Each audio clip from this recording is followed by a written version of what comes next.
Welcome back to Omni Garage. Today's a continuation, if you haven't seen the last video, of the WRX STi Full Detail Series. So what we're going to be doing is starting to hopefully one-step polish the vehicle today. So we'll start by doing a test spot. So we're going to start on the hood of the vehicle, and we'll work around this section here and try and work out a combination that's going to work nicely to hopefully cut as little amount of clear off the paint as possible by giving the best possible result. And I've just given it a wipe down with CarPro Eraser just to make sure it's all ready and there's nothing left on the surface before we start the next step, which is to polish. So behind me I've got some of the tools and the products that we're going to be using to complete this detail today, but the main tool we're going to be using here, this is a Rockwell polisher.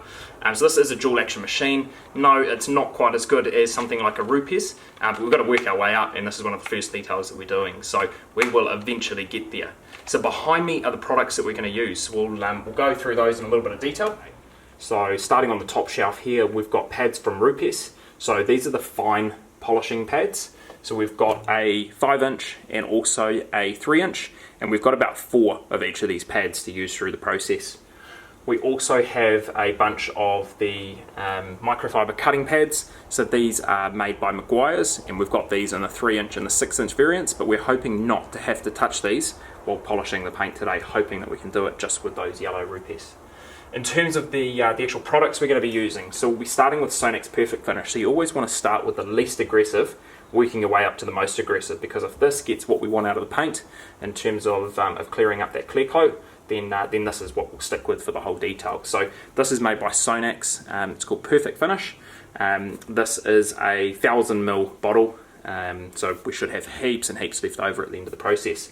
If that doesn't quite work, we've got a couple of other options here as well. So we've also got a Mcguire's polish. So this is from the Ultimate Mcguire's line.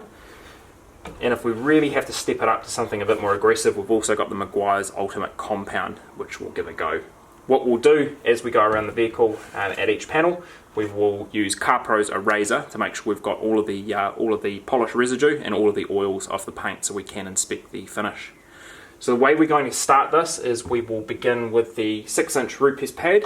We will apply Sonax Perfect Finish to that, and we will start by making 4 passes. So we're going to go in this direction here, down, across, down, across, down, across, and then up, across, up, across, up, across, down. And we're going to do that 4 times for the first panel. So let's get started. So we've just finished the first panel on the car. So the entire hood or the bonnet is all done. So it took quite a long time to figure out the right combination, not combination in terms of the right product in the pad, but in terms of trying to find the right speed and the right pressure to get this to correct out nicely. So I would say in terms of a correction, we're probably at about a 90% on the Sonax Perfect Finish in conjunction with the Rupes Yellow Pads, which is I'm pretty happy. I wasn't chasing 100% on this. So the hood is looking pretty good, so carry on. So we've been using very little pressure on the pad here, so we do have it marked with a bit of tape just so I know it's still rotating, but probably really light pressure on there. And what I'm doing after each section is wiping down with CarPro Eraser, because the polish is quite tough to remove. Your microfiber does get stuck a bit, so after each pass, and the passes have been generally 4 ways, so one horizontal, one vertical, another horizontal and vertical again, and then we're just wiping off each panel and inspecting to make sure we're clear to move on to the next.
So that wraps up the polishing stage of the vehicle. So I do apologise for the footage toward the end of those clips. It ended up dark here, so we're working in a well-lit garage, but obviously in the dark outside, so it didn't make for great filming conditions.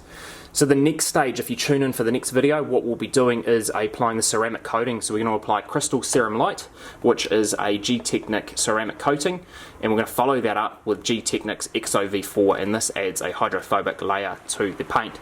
So thank you very much for watching. Again, apologies for the footage toward the end of that clip, but I'm hoping you got the general gist as to the process that we followed. Thanks for watching. We'll see you in the next one.